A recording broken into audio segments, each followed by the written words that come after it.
ವಿಠ್ಠಲ ರುಕುಮಾಯಿ ಜ್ಯೋತಿಷ್ಯಾಲಯಕ್ಕೆ ಸ್ವಾಗತ ಸುಸ್ವಾಗತ. ಓಂಕಾರ ಪುರುಷ 7 ಜೂನ್ 2001 2 ಗಂಟೆ ಮಧ್ಯಾಹ್ನ ಗುಲ್ಬರ್ಗಾದಲ್ಲಿ ಜನನ. ಮೂಲಾ ನಕ್ಷತ್ರ 3ನೇ ಪಾದ, ಧನುರ್ ರಾಶಿ, ಕನ್ಯಾ ಲಗ್ನ.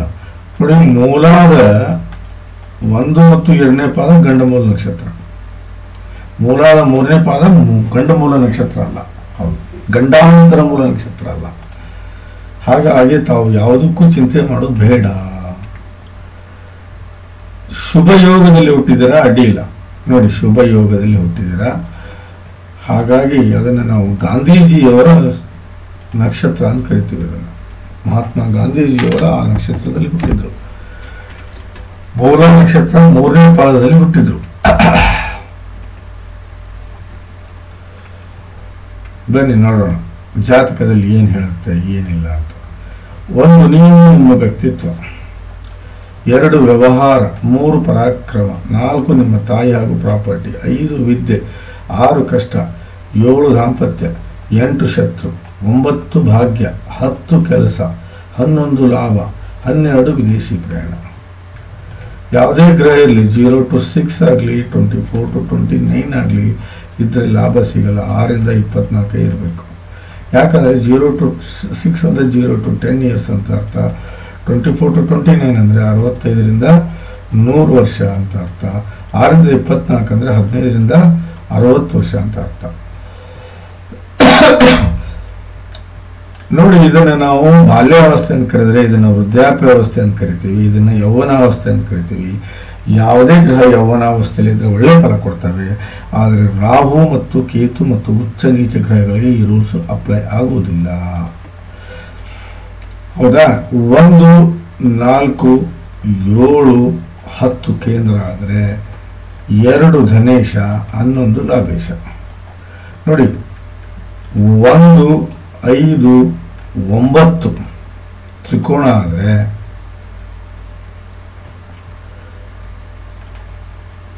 6, 8, 12 ಭಾರಿ ಕೆಟ್ಟ ಸ್ಥಾನ. 3 50-50 ಆಗುತ್ತೆ. ಹೌದು. ಹಾಗಾದರೆ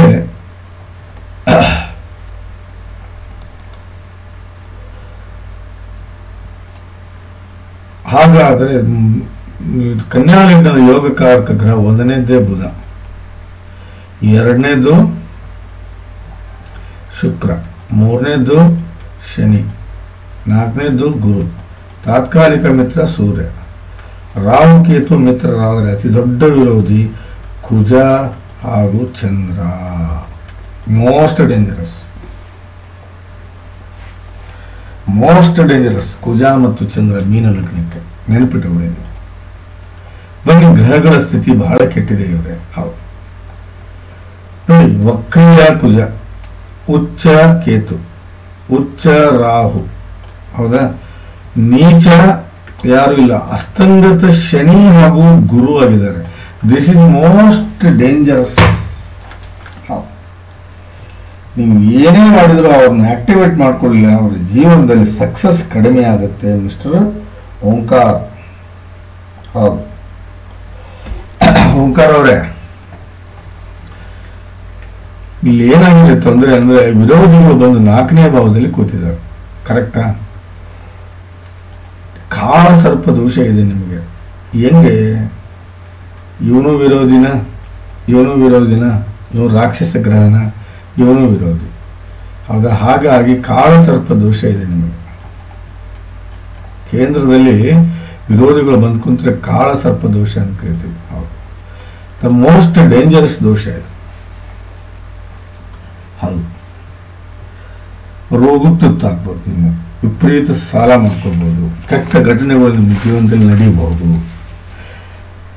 ಅದು ಅಲ್ಲದೆ ವಿಪರೀತ ಕಷ್ಟಗಳನ್ನು ನೋಡ್ಬೋದು, ವಿಪರೀತ ಸಾಲವನ್ನು ಮಾಡ್ಕೋಬಹುದು, ವಿಪರೀತ ಜಗಳ ಜಾಪದದಿಂದ ಜೀವನ ಕೂಡಿರ್ಬೋದು, ವಿರೋಧಿಗಳು ಹುಟ್ಕೋಬಹುದು, ಆರೋಗ್ಯದ ಸಮಸ್ಯೆ ಬರುವುದು, ಮನೆಯಲ್ಲಿ ಹೊಂದಾಣಿಕೆ ಇದ್ದಂಗೆ ಆಗ್ಬೋದು, ವಿವಾದಗಳಿಗೆ ಗುರಿಯಾಗ್ಬೋದು, ಅಪವಾದವನ್ನು ಹೊತ್ಕೋಬಹುದು, ಕೋರ್ಟು ಕಚೇರಿಯಲ್ಲಿ ತಿರುಗಾಟ ಹೆಚ್ಚಿಗೆ ಆಗ್ಬೋದು, ಎಲುಬು ಕೀಳುಗಳ ರೋಗಕ್ಕೆ ತುತ್ತಾಗ್ಬೋದು, ತಂದೆಯ ವ್ಯವಹಾರ ಕೆಟ್ಟು ಹೋಗ್ಬೋದು. ಈ ಕಾಳಸರ್ಪ ದೋಷದಿಂದ ದಯವಿಟ್ಟು ನಾಗ ಪ್ರತಿಷ್ಠಾಪನೆ ನೀವು ಮಾಡಿಕೊಳ್ಳಿಲ್ಲ ಅಂದ್ರೆ ಬಹಳ ತೊಂದರೆಗೀಡಾಗ್ತೀರಾ ಮಿಸ್ಟರ್ ಓಂಕಾರ್. ನೋಡಿ, ಇಲ್ಲಿ ಅಂಗಾರಿಕ ದೋಷ ಆಗಿದೆ,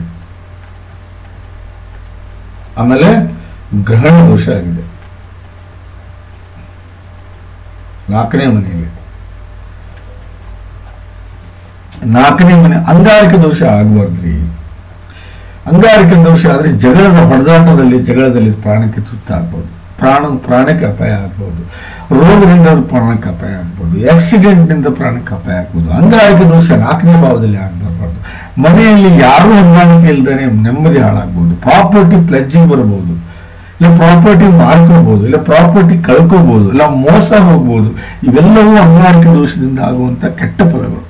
4ನೇ ಮನೆಯಲ್ಲಿ ಗ್ರಹಣ ದೋಷ ಆದರೆ ನೆಮ್ಮದಿ ಯಾವತ್ತೂ ಸಿಗುವುದಿಲ್ಲ. ನೋಡಿ, ತಾಯಿ ಜೊತೆಗೆ ಒಳ್ಳೆ ಸಂಬಂಧ ಉಳಿಯೋದಿಲ್ಲ, ಯಾವುದೇ ವ್ಯವಹಾರ ಮಾಡಿದ್ರು ಅದು ಕ್ಲಿಕ್ ಆಗೋದಿಲ್ಲ, ನೆಮ್ಮದಿ ಸಿಗೋದೇ ಇಲ್ಲ, ಸುಖಮಯ ಜೀವನವನ್ನು ನೀವು ಸಾಗಿಸಕ್ಕೆ ಆಗೋದಿಲ್ಲ. ಹೈಯರ್ ಎಜುಕೇಶನ್ ಕಷ್ಟ ಆಗುತ್ತೆ, ಹಾರ್ಟ್ ರಿಲೇಟೆಡ್ ಪ್ರಾಬ್ಲಮ್ ಬಂದೇ ಬರುತ್ತೆ ಓಂಕಾರ, ಇದು ನೆನಪಿಟ್ಕೊಳ್ಳಿ. ಮನೆಯ ಸ್ಥಿತಿ ಎತ್ತರಕ್ಕೆ ಹೋಗುತ್ತೆ, ಸ್ಟೈಲ್ ಆಫ್ ಲಿವಿಂಗ್ ಹೈ ಆಗೋದಿಲ್ಲ, ಮನೆಗೆ ಬಂದವರ ಪ್ರೇಮದಿಂದ ನೋಡ್ಕೊಳಕ್ಕಾಗೋದಿಲ್ಲ, ಸಮಾಜದಲ್ಲಿ ಒಳ್ಳೆ ಹೆಸರನ್ನು ತಗೊಳಕ್ಕಾಗೋದಿಲ್ಲ, ಮೋರ್ ದೆನ್ ಇಮ್ಮೊಬೈಲ್ ಪ್ರಾಪರ್ಟಿನ ಮಾರ್ಕೋಬೇಕಾಗುತ್ತೆ. ಇವೆಲ್ಲವೂ 4ನೇ ಮನೆ ಗ್ರಹಣ ದೋಷ ಹಾಗೂ ಅಂಗಾರಿಕ ದೋಷದಿಂದ ಆಗುವಂತ ಕೆಟ್ಟ ಫಲಗಳು. ನೀವು 3 ದಿನ ಶಾಂತಿ ಮಾಡ್ಕೋಬೇಕು. ಹೌದು,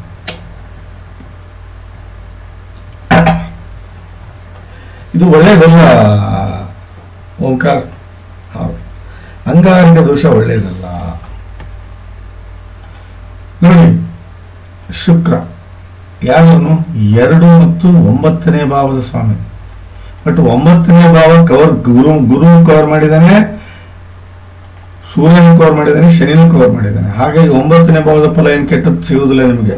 ಆದ್ರೆ 2ನೇ ಭಾವದ ಫಲ 100ಕ್ಕೆ 100 ಕೆಟ್ಟದ್ದು ಸಿಗುತ್ತೆ. ಹೆಂಗೆ? ಯಾವುದೇ ವ್ಯವಹಾರಗಳು ನಡೆಯೋದಿಲ್ಲ ನಿಮ್ದು, ನಿಮ್ಮ ಬಿಹೇವಿಯರಲ್ಲಿ ಸಿಕ್ಕಾಪಟ್ಟು ವ್ಯತ್ಯಾಸ ಬರುತ್ತೆ, ಕೆಟ್ಟ ಹ್ಯಾಬಿಟ್ಸ್ ಅನ್ನು ಕಲಿಬಹುದು, ನಡವಳಿಕೆಯಲ್ಲಿ ವ್ಯತ್ಯಾಸ ಬರ್ಬೋದು, ದುಡ್ಡಿನ ಹೊರಹರಿವು ಬಹಳ ಕಷ್ಟ ಆಗ್ಬೋದು, ಸಂಬಂಧಿಗಳಿಗೆ ಸಹಾಯ ಆಗುವುದಿಲ್ಲ, ನೀವು ಸಂಬಂಧಿಗಳು ನಿಮಗೂ ಸಹಾಯ ಮಾಡೋದಿಲ್ಲ, ಹೊಂದಾಣಿಕೆ ಬದುಕು ಬಹಳ ಕಷ್ಟ ಆಗುತ್ತೆ, ಹಣವನ್ನು ಸೇವ್ ಮಾಡೋದಿಲ್ಲ, ಊಟದ ವಿಚಾರದಲ್ಲಿ ಸ್ವಚ್ಛಂದ ನಡೆಯೋದಿಲ್ಲ, ಪರಿವಾರದ ಸ್ಥಿತಿ ಬಹಳ ಕೆಳಮಟ್ಟಕ್ಕೆ ಹೋಗುತ್ತೆ. ಅದು ಅಲ್ಲದೆ ಇನಿಷಿಯಲಿ ಒಳ್ಳೆ ಮಾಡೋಕ್ಕಾಗೋದಿಲ್ಲ ನನ್ನ ಕಡೆಯಿಂದ. ಅದು ಅಲ್ಲದೆ ಮಾತು ಮತ್ತು ಮಾತಿನ ದಾಟಿ ಕೆಟ್ಟ ಹೋಗ್ಬೋದು, ಸಂಸ್ಕಾರ ನೆಮ್ಮದಿ ಇಲ್ದಂಗೆ ಆಗ್ಬೋದು. ಅದರಲ್ಲೂ ಒಂದೈತೆ ನೋಡ್ರಿ, ಶುಕ್ರ ಏನು 6, 8ರಲ್ಲಿ ಏನಾದ್ರು ಬಂದ ಅಂದ್ರೆ ಒಂದು ಹೆಣ್ಣಿನಿಂದ ಮೋಸ ಹೋಗ್ಬೋದು, ಹೊನ್ನಿನಿಂದ ಮೋಸ ಹೋಗ್ಬೋದು, ಮಣ್ಣಿನಿಂದ ಮೋಸ ಹೋಗ್ಬೋದು, ಕೆಟ್ಟ ಚಟಗಳನ್ನು ಕಲಿಬಹುದು.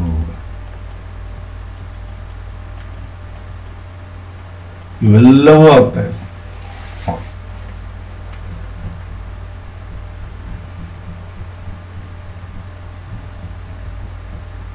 ಇವೆಲ್ಲವೂ ಆಗ್ತವೆ. ಹೆಣ್ಣಿನಿಂದ ಮೋಸ ಆಗ್ಬೋದು, ಹಣ್ಣಿನಿಂದ ಮೋಸ ಆಗ್ಬೋದು, ಮಣ್ಣಿನಿಂದ ಮೋಸ ಆಗ್ಬೋದು, ಕೆಟ್ಟ ಚಟಗಳಿಗೆ ದಾರಿ ಆಗುತ್ತೆ, ಬಹಳ ಕಷ್ಟಕರ ಆಗುತ್ತೆ ಇವರೇ. ಹೌದು,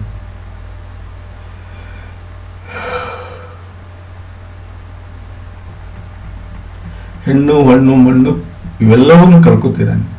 ಬರಬಾರ್ದು 6, 8ರಲ್ಲಿ ಶುಕ್ರ ಬರಬಾರ್ದು. ಹೌದು, ಮದುವೆ ಬೇಗ ಆಗದೆ ಹೋಗ್ಬೋದು.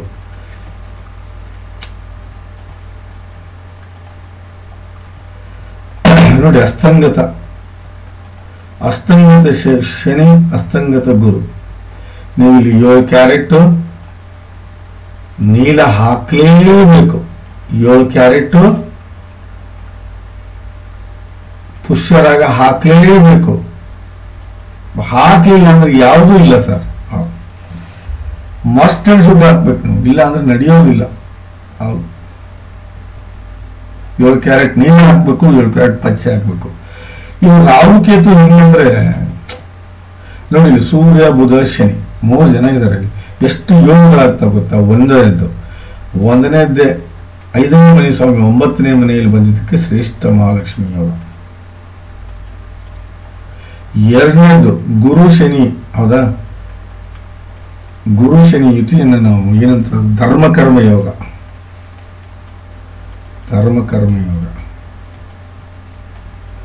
ಸೂರ್ಯ ಗುರು ಯುತಿ ವಿಕ್ರಮಾದಿತ್ಯ ರಾಜಯೋಗ.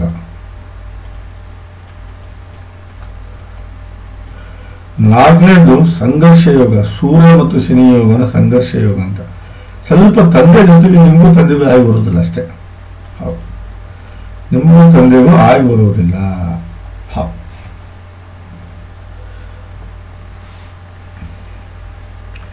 ಶ್ರೇಷ್ಠ ಮಹಾಲಕ್ಷ್ಮಿ ಯೋಗ, ಧರ್ಮಕರ್ಮ ಯೋಗ, ವಿಕ್ರಮಾದಿತ್ಯ ರಾಜಯೋಗ, ಸಂಘರ್ಷ ಯೋಗ, ಇಷ್ಟು ಯೋಗಗಳು ಇದಾವಲ್ಲ, ಇವು ಯಾವುದೇ ಆಕ್ಟಿವೇಟ್ ಆಗಿಲ್ಲ. ಇವು ಆಕ್ಟಿವೇಟ್ ಆಗಬೇಕು ಅಂದ್ರೆ you should wear a 7 carat ಪುಷ್ಯರಾಗ. ಯು ಶುಡ್ ವೇರ್ 7 ಕ್ಯಾರೆಟ್ ನೀಲ. ಆದ್ರೆ ಮಾತ್ರ ಈ ಯೋಗಗಳು, ಇಲ್ಲ ಅಂದ್ರೆ ಇಲ್ಲ ಅಂತ ಅರ್ಥ. ನೋಡಿ, ಶ್ರೇಷ್ಠ ಮಹಾಲಕ್ಷ್ಮಿ ಯೋಗದಲ್ಲಿ ದಾಂಪತ್ಯ ಸಂಪತ್ತು, ಐಶ್ವರ್ಯ, ದಾಂಪತ್ಯ ವಿದ್ಯೆ, ಕಟ್ಟಿಟ್ಟ ಬುತ್ತಿ. ಧರ್ಮ ಕರ್ಮ ಅಂದ್ರೆ ನೀವು ಮಾಡುವಂತ ಕೆಲಸದಲ್ಲಿ ಧರ್ಮವನ್ನೇ ಮೆರಿತೀರಿ, ಬಹಳ ನೀತಿವಂತರಾಗಿರ್ತೀರಿ, ಬುದ್ಧಿವಂತರಾಗಿರ್ತೀರಿ, ಬಹಳ ಸಿನ್ಸಿಯರ್ ಆಗಿರ್ತೀರಿ ಅಂತ ಅರ್ಥ.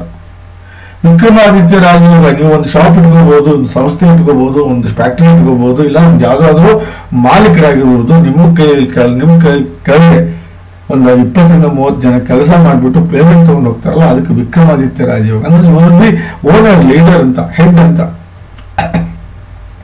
ಸಂಘರ್ಷ ಯೋಗ, ನೀವು ಬಹಳ ಕಷ್ಟಪಡ್ತೀರಿ. ಹೌದು, ಬಹಳ ಕಷ್ಟದ ಜೀವಿ ನೀವು, ಬಹಳ ಹಾರ್ಡ್ ವರ್ಕರ್ ನೀವು. ನೀವು ಯಾವುದಕ್ಕೂ ಕೈ ಹಾಕಿದ್ರು ಅದು ಮುಗಿಯುವವರೆಗೂ ನೀವು ಬಿಡುವುದಿಲ್ಲ, ಪ್ರಯತ್ನಶೀಲ ನೀವು ಅಂತ ಸಂಘರ್ಷ ಯೋಗ ಹೇಳುತ್ತೆ. ಹೌದು, ಬಹಳ ದೊಡ್ಡ ರಾಜಯೋಗ ಇದು. ಯಾರ ಜಾತಕದಲ್ಲಿ ಶ್ರೇಷ್ಠ ಮಹಾಲಕ್ಷ್ಮಿ ಯೋಗ, ಧರ್ಮಕರ್ಮ ಯೋಗ, ವಿಕ್ರಮಾದಿತ್ಯ ರಾಜಯೋಗ, ಸಂಘರ್ಷ ಯೋಗ ಆಗುತ್ತೋ ಅವ್ರು ಒಳ್ಳೆ ತಂದೆ ತಾಯಿ, ಅಣ್ಣ ತಮ್ಮ, ಅಕ್ಕ ತಂಗಿ, ಯಶಸ್ಸು, ಆರೋಗ್ಯ, ಐಶ್ವರ್ಯ, ಕೀರ್ತಿ, ಸಕಲ ಸಮರ್ಪಣೆ, ಸಂಪೂರ್ಣ ಫಲವನ್ನು ಅನುಭವಿಸುವುದಲ್ಲದೆ ಒಳ್ಳೆ ಸಂಪತ್ತು, ಒಳ್ಳೆ ಐಶ್ವರ್ಯ, ಒಳ್ಳೆ ಪ್ರಾಪರ್ಟಿ, ಒಳ್ಳೆ ಜ್ಞಾನ, ವಿದ್ಯೆ, ಬುದ್ಧಿ, ಒಳ್ಳೆ ದಾಂಪತ್ಯ, ಒಳ್ಳೆ ಹೆಂಡತಿ ಮಕ್ಕಳು, ಯಶಸ್ಸು, ಕೀರ್ತಿ, ಸಾಧನೆ, ಸಮರ್ಥ ಮಾನಸಿಕ ಹಾಗೂ ದೈಹಿಕ ಶಕ್ತಿ, ಸಾಮಾಜಿಕ ಹಾಗೂ ಧಾರ್ಮಿಕ ಮುಖ್ಯ ಕೆಲಸಗಳು ಹಾಗೂ ಮಾನ, ಪ್ರತಿಷ್ಠೆ, ಸ್ಥಾನ, ಮಾನ, ಅಂತಸ್ತು, ಆರೋಗ್ಯ, ಆಯುಷ್ಯವನ್ನು ಕೊಟ್ಟು ದೇವರು ನಿಮ್ಮನ್ನು ಬಹಳ ಎತ್ತರ ಸ್ಥಾನದಲ್ಲಿ ಇಟ್ಟಿದ್ದಾನೆ. ಮಹರ್ಷಿ ಕಾಳಿದಾಸ ಆಗಲಿ, ಆಮೇಲೆ ಯೋಗ ಸೂರ್ಯನ ಗ್ರಂಥದಲ್ಲಾಗಲಿ, ಯೋಗ ಚಂದ್ರಿಕೆ ಅನ್ನೋ ಗ್ರಂಥದಲ್ಲಾಗಲಿ ಬಹಳ ಚಂದ ವಿವರಣೆ ಕೊಟ್ಟಿದ್ದಾರೆ ಇವಷ್ಟು ಯೋಗಗಳ ಬಗ್ಗೆ, ಧರ್ಮ ಕರ್ಮ ಯೋಗದ ಬಗ್ಗೆ, ವಿಕ್ರಮಾದಿತ್ಯ ರಾಜಯೋಗದ ಬಗ್ಗೆ. ಆದರೆ ತಂದೆಯ ವಿರೋಧಿಯಾಗಿರ್ತೀನಿ. ಹೌದು, ನೀಲ ಹಾಕ್ಲೇಬೇಕು, ಪುಷ್ಯರಾಗ ಹಾಕ್ಲೇಬೇಕು. ಸಾರಿ, ನೀಲ ಮತ್ತು ಪುಷ್ಯರಾಗ ಹಾಕ್ಲಿಲ್ಲ ಅಂದ್ರೆ ನಡೆಯೋದಿಲ್ಲ. ಹೌದು, ಯಾವುದೇ ಕಾರಣಕ್ಕೂ ನಡೆಯೋದಿಲ್ಲ. ನೋಡಿ, ಯೋಗದ ಬಗ್ಗೆ ಹೇಳಿದೆ ನಾನು. ಇವನು 5ನೇ ಭಾವದ ಸ್ವಾಮಿ, ಕರೆಕ್ಟಾ? ನೋಡಿ, ಇವನು 7ನೇ ಭಾವದ ಸ್ವಾಮಿ, ಇವನು 4ನೇ ಭಾವದ ಸ್ವಾಮಿ, ಅಸ್ತಂಗತ ಆಗಿದ್ದಾರೆ. ದಯವಿಟ್ಟು ಅವನ್ನ ಆಕ್ಟಿವೇಟ್ ಮಾಡ್ಕೊಳ್ಳಿಲ್ಲ ಅಂದ್ರೆ ಬಹಳ ತೊಂದರೆಗೀಡಾಗ್ತೀರಿ. ಹೌದು, ನಾನು ಹೇಳ್ತಾ ಇರೋದು ಆಕ್ಟಿವೇಟ್ ಮಾಡ್ಕೊಂಡ್ರೆ ಮಾತ್ರ ಇವಷ್ಟು ಫಲ ನಿಮಗೆ. ತಾಯಿ ಜೊತೆಗೆ ಒಳ್ಳೆ ಸಂಬಂಧ ಇರುತ್ತೆ. ನೋಡಿ, ಆಕ್ಟಿವೇಟ್ ಮಾಡ್ಕೊಳ್ಳೋದಲ್ದೇ ಚಂದ್ರ, ಕುಜ, ಕೇತು ಶಾಂತಿ ಮಾಡ್ಕೋಬೇಕಲ್ಲಿ, ಅಂಗಾರಕ ಮತ್ತು ಪ್ರೇರಣ ದೋಷ ಆಗಿದೆ, ಅದನ್ನೂ ಮಾಡ್ಕೋಬೇಕು. ಅಂದ್ರೆ ಮಾತ್ರ 4ನೇ ಭಾವದ ಫಲ, ಇಲ್ಲ ಅಂದ್ರೆ ಇಲ್ಲ.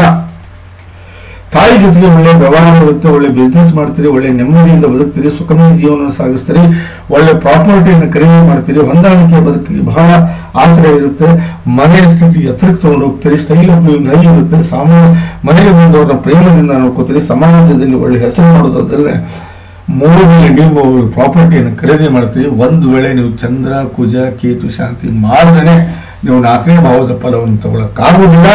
ಹಾಗೂ 7 ಕ್ಯಾರೆಟ್ ಪುಷ್ಯರಾಗ ಹಾಕಿದರೆ ಮಾತ್ರ ಈ 4ನೇ ಭಾವದ ಫಲ ಅಂತ ಶಾಸ್ತ್ರ ಹೇಳುತ್ತೆ. ನೀವು ನೀಲ ಹಾಕಲಿಲ್ಲ ಅಂದ್ರೆ 5ನೇ ಭಾವದ ಫಲ ಸಿಗಲ್ಲ. ನೀಲ ಹಾಕಿದ್ರೆ ಒಳ್ಳೆ ಎಜುಕೇಶನ್ ಸಿಗುತ್ತೆ, ಒಳ್ಳೆ ದಾಂಪತ್ಯವನ್ನು ಅನುಭವಿಸ್ತೀರಿ, ಒಳ್ಳೆ ಸೆಕ್ಸುವಲ್ ಲೈಫ್ ಅನುಭವಿಸ್ತೀರಿ, ಹುಟ್ಟೋ ಮಕ್ಕಳಿಂದ ನಿಮ್ಗೆ ಒಳ್ಳೆ ಭಾಗ್ಯ ಸಿಗುತ್ತೆ, ಒಳ್ಳೆ ಟ್ಯಾಲೆಂಟ್ ಇರುತ್ತೆ, ತಂದೆ ತಾಯಿ ಎಲ್ಲರ ಪ್ರೀತಿ ಪ್ರೇಮವನ್ನು ಪಡ್ಕೋತೀರಿ, ಹೊಂದಾಣಿಕೆ ಬದುಕನ್ನು ಬದುಕ್ತೀರಿ, ಸುಖಮಯ ಜೀವನವನ್ನು ಸಾಗಿಸ್ತೀರಿ, ಕಷ್ಟಗಳನ್ನು ಅನುಭವಿಸ್ತೀರಿ, ಸಾಧನೆಗೆ ದಾರಿ ಮಾಡ್ಕೋತೀರಿ, ಒಳ್ಳೆ ಗುಣಗಳು ಬೆಳೀತವೆ, ಹೊಂದಾಣಿಕೆ ಬದುಕನ್ನು ಪಬ್ಲಿಕ್ ಇಮೇಜ್ ಅಲ್ಲಿ ಒಳ್ಳೆ ಹೆಸರು ಇರುತ್ತೆ. ಇದು 5ನೇ ಭಾವದ ಫಲ. ನೋಡಿ, ಈಗ ನೀವು ಪುಷ್ಯರಾಗ ಆಗಲಿಲ್ಲ ಅಂದ್ರೆ ದಾಂಪತ್ಯ ಆಗುವುದಿಲ್ಲ, ಮದುವೆನೇ ಆಗುವುದಿಲ್ಲ ಅಂದ್ರೂ ಅಡ್ಡಿಲ್ಲ. ದಾಂಪತ್ಯ ಒಳ್ಳೆ ಹೆಂಡತಿ ಸಿಗ್ತವೆ, ಒಳ್ಳೆ ಗುಣಗಳು ಸಿಗ್ತವೆ, ಒಳ್ಳೆ ಹೆಂಡತಿ ಗುಣಗಳು ಸಿಗ್ತವೆ. ಅದು ಅಲ್ಲದೆ ದಾಂಪತ್ಯದ ಆಯುಷ್ಯ ಬಹಳ ದೊಡ್ಡದಾಗಿರುತ್ತೆ. ದಿನನಿತ್ಯ ಬರೋ ದುಡ್ಡು ಏನು ಕಡಿಮೆ ಇರೋದಿಲ್ಲ. ಯಾವುದೇ ಪಾರ್ಟ್ನರ್ಶಿಪ್ ಮಾಡಲಿ 100% ಲಾಭ ಪಡಿತೀರಿ. ಒಳ್ಳೆ ಸೆಕ್ಷುವಲ್ ಲೈಫ್ ಎಂಜಾಯ್ ಮಾಡ್ತೀರಿ. ದಿನನಿತ್ಯ ನಡವಳಿಕೆ ಯಾವತ್ತಿದ್ರೂ ಒಂದೇ ಲೆವೆಲ್ ಜೀವನ ಸಾಗುತ್ತೆ. ಸ್ವಂತ ಬಿಸ್ನೆಸ್ ಮಾಡಿದ್ರೆ 100% ಲಾಭ ಪಡಿತೀರಿ. ಒಂದು ವೇಳೆ ಪ್ರೊಫೆಷನಲಿಸ್ಟ್ ಆಗಿದ್ರೆ ಒಳ್ಳೆ ಹೆಸರು ಮಾಡ್ತೀರಿ. ಆದ್ರೆ 7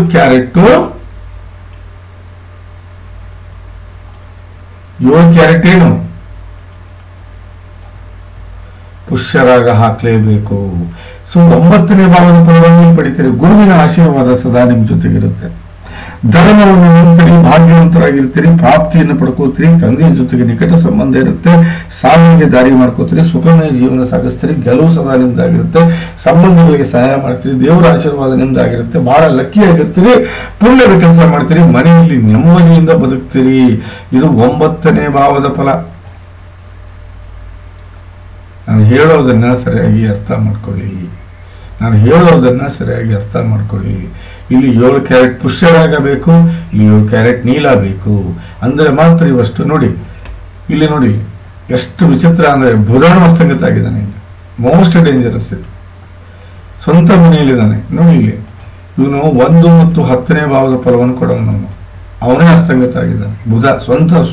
ನೋಡಿ, ಸ್ವಂತ ಸ್ವಾಮಿ ಅಸ್ತಂಗತ ಆದ್ರೆ ಅನಾರೋಗ್ಯಕ್ಕೀಡಾಗ್ತೀರಿ. ಏಳಿಗೆ ಆಗುವುದಿಲ್ಲ.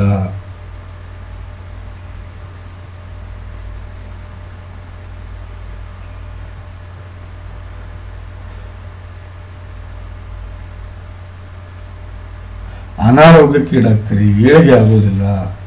ನೋಡಿ, 1ನೇ ಭಾವದ ಫಲ.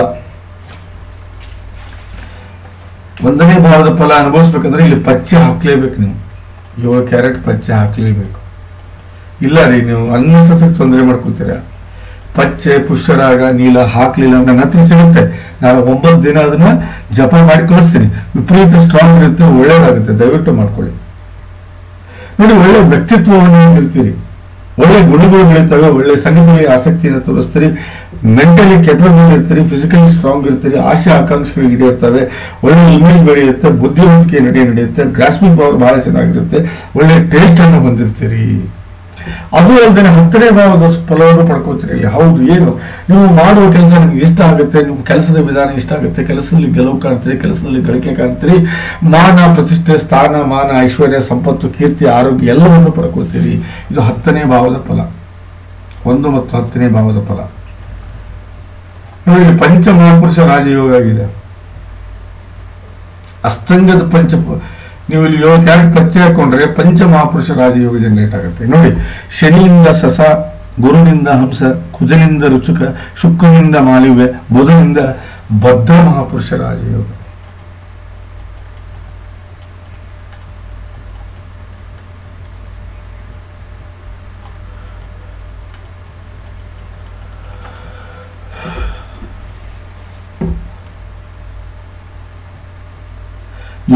ಪಚ್ಚೆ ಹಾಕೊಂಡ್ರೆ ಮಾತ್ರ ಭದ್ರ ಮಹಾಪುರುಷ ರಾಜಯೋಗ.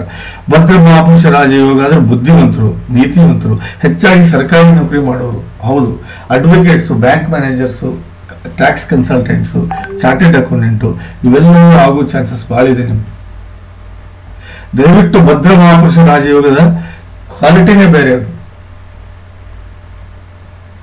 ಹೌದೌದು, ಬಹಳ ಬುದ್ಧಿವಂತರಿರ್ತೀರಿ, ನೀತಿವಂತರಿರ್ತೀರಿ, ಕೆಲಸದಲ್ಲಿ ಸ್ಟ್ರಾಂಗ್ ಇರ್ತೀರಿ. ಇಲ್ಲಿ ರಾಹು ಉಚ್ಚ ಸ್ಥಾನದಲ್ಲಿದ್ದಾನೆ. ಇಲ್ಲಿ ನಾಗ ಪ್ರತಿಷ್ಠಾಪನೆ ಆಗ್ಲೇಬೇಕು. ಸುಮ್ಮನೆ ನೋಡಿ, ರಾಹು ಕೇತು ಒಂಥರ ಡ್ರಿಂಕ್ಸ್ ಇದ್ದಂಗೆ, ಒಂಥರ ಪೆಸ್ಟಿಸೈಡ್ ಇದ್ದಂಗೆ, ಒಂಥರ ವಿಷ ಇದ್ದಂಗೆ. ಅವರು ಒಬ್ಬರೇ ಇದ್ರೆ ಚೆನ್ನಾಗಿ ಕಾಣ್ತಾರೆ. ಅವ್ರು ಅಪ್ಪಿತಪ್ಪಿ ಯಾರ ಜೊತೆಗೆ ಹೋದ್ರೆ ಕೆಟ್ಟ ಅವ್ರ ಜೊತೆಗೆ ಇದ್ದವನ್ನ ಕೆಡಿಸ್ತಾರೆ ಅವರು. ಹಾಗಾಗಿ ರಾಹು ಕೇತು ಯಾರ ಜೊತೆಗೂ ಇತಿ ಆದ್ರೆ 100% ಅದರ ಅರ್ಥ ಏನು ಅಂದ್ರೆ 100% ಅದರ ಅರ್ಥ ಏನಪ್ಪಾ ಅಂದ್ರೆ ಆ ಗ್ರಹ ಹಾಳಾಯ್ತು ಅಂತಾನೆ ಅರ್ಥ. ಹೌದು, ಬುಧ ಇಲ್ಲಿ ರಾಹು ಒಳ್ಳೇದಲ್ಲ ರೀ, ಮಿತ್ರನಿದ್ರು ಒಳ್ಳೇದಲ್ಲ. ನೋಡಿ, ಇಲ್ಲಿ ಭದ್ರ ಮಹಾಪುರುಷ ರಾಜಯೋಗ ದೊಡ್ಡ ರಾಜಯೋಗ ಇದು. ಯಾರ ಜಾತಕದಲ್ಲಿ ಭದ್ರ ಮಹಾಪುರುಷ ರಾಜಯೋಗ ಇರುತ್ತವ್ರಿಗೆ ಒಳ್ಳೆ ತಂದೆ ತಾಯಿ, ಅಣ್ಣ ತಮ್ಮ, ಅಕ್ಕ ತಂಗಿ, ಯಶಸ್ಸು, ಆರೋಗ್ಯ, ಐಶ್ವರ್ಯ, ಕೀರ್ತಿ, ಸಕಲ ಸಮರ್ಪಕ ಸಂಪೂರ್ಣ ಫಲವನ್ನು ಅನುಭವಿಸುವುದಲ್ಲದೆ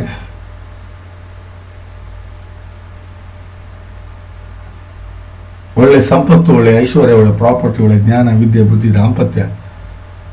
ನೋಡಿ, ಒಳ್ಳೆ ಸಂಪತ್ತು, ಒಳ್ಳೆ ಐಶ್ವರ್ಯ, ಒಳ್ಳೆ ಪ್ರಾಪರ್ಟಿ, ಒಳ್ಳೆ ಜ್ಞಾನ, ವಿದ್ಯೆ, ಬುದ್ಧಿ, ಒಳ್ಳೆ ದಾಂಪತ್ಯ, ಒಳ್ಳೆ ಹೆಂಡತಿ, ಮಕ್ಕಳು, ಯಶಸ್ಸು, ಕೀರ್ತಿ, ಸಾಧನೆ, ಸಮರ್ಥ, ಮಾನಸಿಕ ಹಾಗೂ ದೈಹಿಕ ಶಕ್ತಿ, ಸಾಮಾಜಿಕ ಹಾಗೂ ಧಾರ್ಮಿಕ ಮುಖ್ಯ ಕೆಲಸಗಳು.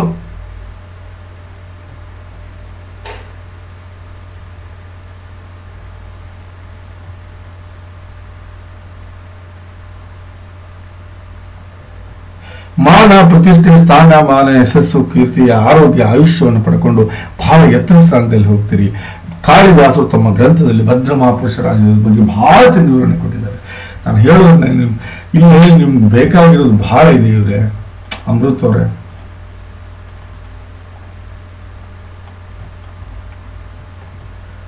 ಅರ್ಥ ಮಾಡ್ಕೊಳ್ಳಿ. ಇಲ್ಲಿ